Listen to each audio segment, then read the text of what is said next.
How's it going, guys? It is FakeThriller, and today this is a solo game speak. Unfortunately, Snoop603 was unavailable to record this week's game speak with me, so I'm going to be doing it by myself. And right up front, I'm going to tell you what I'm going to hope to talk about, and I'm going to touch on each subject just a little bit. The first one is 60 frames per second for Battlefield 4 being a priority, Halo moving from a trilogy up to a saga, and then I'm going to touch on the Xbox One 80. So first, let's go right back into DICE has proclaimed that 60 frames per second was the main priority for Battlefield 4 in development. Now we're talking about next-gen consoles and obviously PC, but more specifically next-gen consoles here.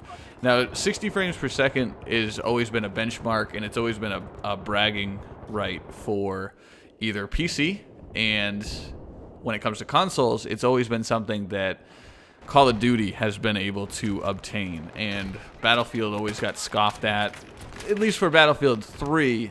From my point of view, I always remember Battlefield getting scoffed at for playing 30 frames per second. A lot of people saying that they found the game almost unplayable because 30 frames per second looked so bad. So now DICE has come out and acknowledged that 60 frames per second for the next-gen consoles in Battlefield 4 was their main priority, and that they were going to sacrifice other components of the game, whether it's graphics or textures, to achieve that 60 frames per second. Now this is a great thing because 60 frames per second looks buttery smooth, and if you got one of these nice new HD TVs or you got a sweet gaming monitor, then you guys that are used to 30 frames or lower on console, you're gonna notice it. And it's actually, to be perfectly honest, it's a bit of a burden, because once you go 60, you can't go back. Like we're all talking about video cards for our PCs and stuff, and Tim over from the Battlefield podcast just got a 770, and same with Inception, and they're logging on to Battlefield 3, and they're talking about how they're getting like, 95 frames per second. Oh, I'm dumping down to 80 frames per second and stuff like that on Ultra. So this is like, we've already hit the 60 frames per second. I'm not trying to sound like an elitist or anything, but that's what PC's been doing. So those of you on console, you've been with 30 frames, but you're going to see what 60 frames is, and it's going to look great. The only concern I have in the back of my mind is they say 60 frames per second was the benchmark that they were shooting for and that they were going to sacrifice in other departments. The big question I want answered is the resolution of the game one of the factors that they sacrificed?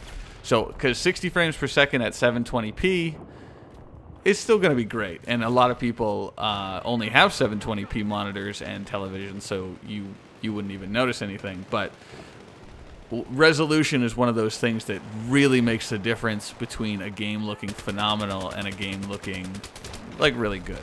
So, I'm wondering, I haven't read anything here saying 1080p, but I'm assuming it's 720p. I'd love to know what you guys think. If you want to tell me what you play on now, whether it's a 720p, 1080p gaming monitor, if you know 30 frames per second or whatever, let me know down below. Moving into the next topic I want to talk about, and it's a little different. We don't cover much of Halo here, but it has a little bit of relativity here because I want to get your guys' feedback on what they're doing. So there was the first three Halos, Halo 1, 2, and 3. Those were like a core story. And then when 343 Studios took over the Halo title, they announced that they were planning on making a new trilogy, so episodes 4, 5, and 6. This obviously isn't including any of these offshoot games like ODST or Halo Wars. So Halo 4 came out last year. Halo 5 was just revealed at E3 to come out this fall. I think it's this fall.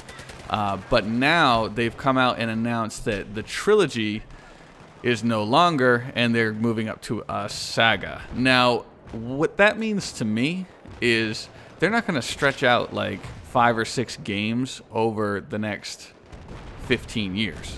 This screams yearly release to me. So I want to know what you guys think about this. We're moving into a new generation of consoles, a new generation of gaming, yet it seems like one of the biggest titles in the industry, Halo, is now adopting one of the most hated policies or practices that companies like Activision and EA Sports and stuff like that are just upset people with by releasing game after game after game. Now, none of this is necessarily confirmed as far as when the release dates are going to be, but I don't see them stringing this out over like 15 years. I think they're gonna pull it out in under 10 years, probably with the life cycle of the console. So let me know what you think about that. Let me know if you think the games are going to suffer because they're being forced out too quickly, or maybe they'll just be multiplayer and maybe it'll be yearly refinements. But personally, when it comes to my Halo, I like it done well, and I'm willing to wait for the good story, the good character developments, and then more importantly, the good gameplay. So let me know what you think about that. Going down to our final topic, we're going to talk about the Xbox One, or as gamers are so lovingly referring to it now, as the Xbox 180. Now, every single episode of the GameSpeak 2.0, me and Snoop have touched on the Xbox because it's been pretty much the hot topic of the season right now. When you're a gamer, you only have so many things to talk about, and when a new console is coming out, that tends to be sort of a Titanic sitting in the water. So, as you all know, Xbox was hated. People had their pitchforks, they had lit their torches, and they were ready for the witch hunt to bring Xbox down. I think they probably would have sold like 150 Xboxes if they didn't change something. So Microsoft went and changed it. As I'm sure you all know, they got rid of their DRM, their 24-hour internet check-in policy and stuff like that. So they made it much more consumer-friendly when it comes to what people think they want. Now, I say that sort of ironically because Microsoft came out swinging thinking they knew what people wanted. And this is a tough topic because people think they know what they want all the time, and I'm throwing myself in there.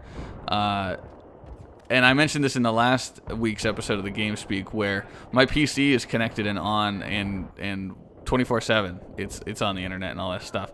And to be perfectly honest, like, I'm sure it would be super convenient to have all this stuff connected all the time. But if you don't present it the right way and you presume too much and make people think that you know what's better for them more than they do, then you get this backlash, which happened with the Xbox One. And now they're in an interesting place because they've rescinded their unfavorable policies, but now they're still catching all kinds of crap. They've got an even worse nickname. They had the X-Bone before, but that wasn't really sticking. That was awkward to say. But the Xbox 180 flows off the tongue so beautifully that I think it's going to be used for a very long time until they can come out and prove to people that this is worth their money. And more than just like what they would get for buying it, but you got to convince people to swallow their pride now in order to pick up an Xbox One. So they... it's a weird thing, but it's great to see that big companies aren't immune to making decisions based on public feedback. But at the same time, I don't know. This is such a dodgy situation, and to be perfectly honest, I think they put their foot in their mouth, and then they still tried to... they put their foot in their mouth before they tried to tell us what they were going to do to fix it. So it's kind of a crappy situation for the Xbox family.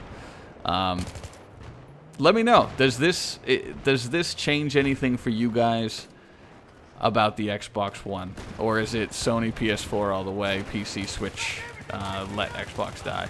I know that's the third time in a row that I've asked you guys to tell me what you think about the Xbox, but things keep changing. And I think that's pretty much going to do it for me. It's been a good 10 minutes, I think, thereabout, rambling solo. So I'd love your feedback on any one of these topics. And if you listen this far, right, Snoov, we miss you in the comment section because he needs to be here for the next episode. So guys, thanks for listening, and I will see you in the next episode of the GameSpeak. Laters.